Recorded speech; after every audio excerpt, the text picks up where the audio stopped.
مجھے رہزنوں سے غرض نہیں، تیری رہبری کا سوال ہے۔ اور بھائی غور فرمائے، حضرت سعید بن عامر کو گورنر بنا دیا، سیدھے سادے درویش سے آدمی تھے۔ کچھ مہینوں کے بعد حضرت عمر خود ان کے صوبے میں پہنچے، جامع مسجد میں سب لوگوں کو جمع کیا۔ جب سب لوگ جامع مسجد میں جمع ہوئے تو حضرت عمر فاروق نے فرمایا اپنے گورنر کے بارے میں بتاؤ کیسا ہے۔ یہ ہے جمہوریت۔ ادھر دیکھیں جی، میری بات پہ توجہ فرمائیں، یہ جمہوریت ہے۔ گورنر سامنے کھڑے، فرمایا بتاؤ گورنر کیسا ہے؟ تو لوگوں نے کہا 4 شکایتیں ہیں گورنر صاحب سے۔ اس کو حضرت ابن جوزی علیہ رحمہ نے نقل فرمایا، 4 شکایتیں۔ کون سی؟ کا پہلی شکایت یہ ہے کہ گورنر صاحب جب شروع میں گورنر آئے تھے تو فجر کی نماز کے بعد ہی لوگوں کی بات سننے لگتے تھے، اب نماز پڑھ کے گھر جاتے ہیں، 9-10 بجے واپس آتے ہیں۔ دوسری شکایت یہ ہے کہ ہفتے میں 1 دن ملتے نہیں۔ تیسری شکایت ہے صرف دن کو ملتے ہیں، رات کو نہیں ملتے۔ اور چوتھی شکایت یہ ہے کہ کبھی کبھی رونے لگتے اور بے ہوش ہی ہو جاتے ہیں۔ آپ نے عجیب دیوانہ گورنر بنا دی۔ حضرت عمر نے حضرت سعید بن عامر کی طرف، بول بھئی تیری شکایات ہیں۔ جناب سعید بن عامر کہنے لگے حضور میرا راز نہ ہی کھلتا تو اچھا تھا، اگر آپ نے کہا ہے تو کہہ دیتا ہوں، بتائیے۔ فرمایا تیری پہلی شکایت ہے کہ تو فجر کے بعد گھر جاتا ہے، 9-10 بجے آتا ہے۔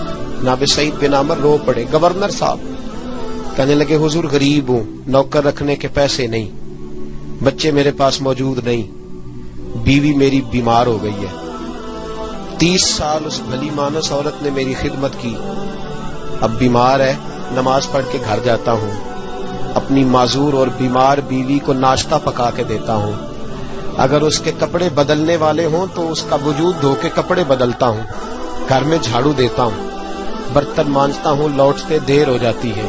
کہتے ہیں حضرت عمر پہلے جواب پہ سختہ کاری ہو گیا، کہ تیری دوسری شکایت یہ ہے کہ ہفتے میں 1 دن ملتے نہیں۔ تو سعید بن عامر عرض کرنے لگے حضور کرتا میرے پاس ایک ہی ہے، ہفتے میں 1 دن دھو کے خشک ہونے کو ڈالتا ہوں، بیوی کے کپڑے پہن کے بیٹھا رہتا ہوں، ٹھنڈ کا موسم ہے، اثر وہی ہو جاتی ہے۔ کہتے ہم لوگوں کی آنکھوں میں آنسو چمکنے لگے۔ کہا تیری تیسری شکایت یہ ہے کہ تو دن کو ملتا ہے رات کو نہیں ملتا۔ تو رونے لگے، داڑھی ہاتھ سے پکڑ لی، کہنے لگے حضور دیکھیں کوئی بال کالا تو نہیں نا، ساری سفید ہو گئی ہے، پتہ نہیں رب کریم کب بلا لے گا۔ دن مخلوق کے لیے رکھا ہے، رات اپنے رب کے لیے رکھی ہوئی ہے۔ میں ساری رات اسے مناتا ہوں کہ مولا یہاں پردے رکھے ہیں تو وہاں بھی میرے پردے ہی رکھنا، اے اللہ یہاں تو نے وقار دیا ہے تو وہاں بھی وقار ہی دینا۔ اور کہا کبھی کبھی روتے ہو اور بے ہوشی ہو جاتے ہو؟ کہنے لگے حضور بہت پختہ عمر میں کلمہ پڑا تھا، 40 سال کا تھا جب کلمہ پڑا، جب 40 سال کے گناہ یاد آتے ہیں تو رو پڑتا ہوں، سوچتا ہوں کہ میں تو 1 ہفتے کا حساب نہیں دے سکتا، 40 سالوں کا کیسے دوں گا حضور؟ پھر مجھ سے برداشت نہیں ہوتا، پھر تڑپ جاتا ہوں۔ جب چاروں باتیں کہیں تو پھر رونے لگے، کہنے لگے حضور اب میری سزا کا بھی اعلان کر دیں، اب میرے پردے کھلے تو سزا کی بات بھی کریں۔ حضرت عمر نے ہاتھ اٹھائے اور کہا اے اللہ میرے محبوب کی امت کو کچھ ایسے گورنر اور بھی عطا فرما۔